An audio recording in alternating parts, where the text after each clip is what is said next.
Hey, what's going on, everybody? This is Tyrone back with Tech Life. And I wanted to talk about this older article from 2018. I feel like I can speak on this because I'm from El Paso. And I wanted to speak on just to show you guys how good T-Mobile really is at getting their messaging across, the go-to market, the mass marketing, the plans, the pricing, how good they really are. So the city of El Paso makes the change to T-Mobile. The city of El Paso, Texas has chosen T-Mobile to provide 1,350 voice and data lines for the city employees to deployed across 26 city departments. Now, the reason I want to emphasize this is because this is T-Mobile was selling the city on El Paso on its LTE service and product. It was a declining product as it pertains to capacity, speed. I remember I did not have T-Mobile as my primary in 2018. It was Verizon at that time. Because T-Mobile was declining in speed, they had no redundancy on sites. They had maybe at that time in 2018, they had maybe like 5 total towers that had backup generators, if that. They had limiting backhaul, right? They had a cap on the backhaul circuits, so they weren't pushing. I don't even think back then they were doing 1 gig. I think they were doing maybe 250, maybe 500 MIPS or megabits per second on the backhaul. They were just starting at this time, 2018. They were just starting to build out the strand mount small cells, but at that point, it was already they were already behind. It was too late from keeping up with capacity. So yes, they were driving in new capacity and offloading with one directional strand mounts, but they built it too late. So a lot of the capacity issues were already happening at scale. They had band 12 already fully deployed. They were in the process of swapping out band 12 to 600 megahertz on LTE and 5G. They were building the dual band radio, and all of that was in progress, but it was a declining network. I remember it vividly. Calling was bad. Calls would cut out, would drop. They had no redundancy, so every time we had a windstorm, the power would go out. You had no service. It was bad back then. But they still managed to lock in the city of El Paso. So just think about that.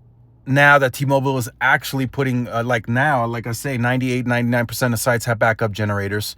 They have scaled backhaul circuits. They have a ton of capacity on air now. They're still building more sites. The strand mounts that they've built back in 2018 during LTE, they're getting upgraded now to N41. Slowly but surely. That's not a super huge priority right now, but certain ones are getting the N41 panel. They're going back to sites now, adding FDD massive MIMO for AWS and PCS. I mean, they're modernizing the network very quickly. So they have stable funding. They have the assets. And now just couple that with the type of go-to market, the pricing, the messaging, and just think about what T-Mobile can which accounts they can get now in terms of enterprise, government, state employees. They're even getting school districts. Like they got the Houston ISD, and they're supplying them with FWA. They're supplying the Department of Defense, the government, with FWA. That's a solution that they're providing. So, like I say, it's the cheapest bidder wins. T-Mobile is going to take a lot of these types of accounts from Verizon and AT&T. And they're able to do it now with an actual competitive network. Back then, they did not have a competing network. I'll be very, very, very honest with you guys. This is a market where T-Mobile had high share during LTE, and now they still do. Now they have even more usage with FWA and everything else. But now they're providing solutions even further. So the city of El Paso is still with T-Mobile. They're not going to leave. They locked in probably a very good pricing for a long time. And now the network is just getting better, right? They're still there. The network's better. Back then, 2018, if it was up to me, if I was a part of this deal, I would have chosen Verizon. Definitely would have chosen Verizon back in 2018. But they made the call to go with T-Mobile, likely cheaper. What was good enough. They tested it prior, supposedly, according to the article. But I'm telling you guys right now, when I was testing band 4, band 2 were screaming for help. Band 12, where it was still active, wasn't doing much. They down tilted for capacity purpose. It didn't help. They were swapping to N71. That didn't help much. I remember testing it on the first, what was it, One Plus McLaren edition or whatever. It didn't help much. So T-Mobile is good at selling something that they really don't have at this point in time, if that makes sense. So they sold them a network that they're now barely building, if that makes sense.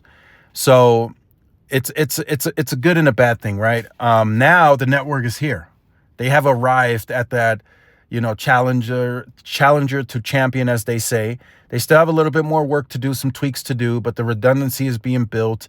They're adding the newer, more modernized equipment, which the others will be adding to. So they're not doing anything different. They're just now actually building that stable, reliable network that some have been looking for back in these 2017, 2018 days, and it was just not there. I remember it vividly. I had no service at the job site, for those of you who follow the channel for a few years. Like literally zero coverage, no roaming, no nothing. They've now built out their native coverage. For those of you who followed that journey, that's now native T-Mobile coverage. The other job site, native T-Mobile coverage now, where Verizon and AT&T don't have any coverage. And now at my new job site, T-Mobile has coverage too, 5G coverage. So they're now building the network that they were selling back in these days. It's crazy, but they were selling that scaled, large, fast network back then that they're now actually building. So let me know your thoughts in the comments. Like, share, subscribe if you're new. Follow my social media outlets. This is Tyrone with Tech Life. See y'all in the next one. Peace.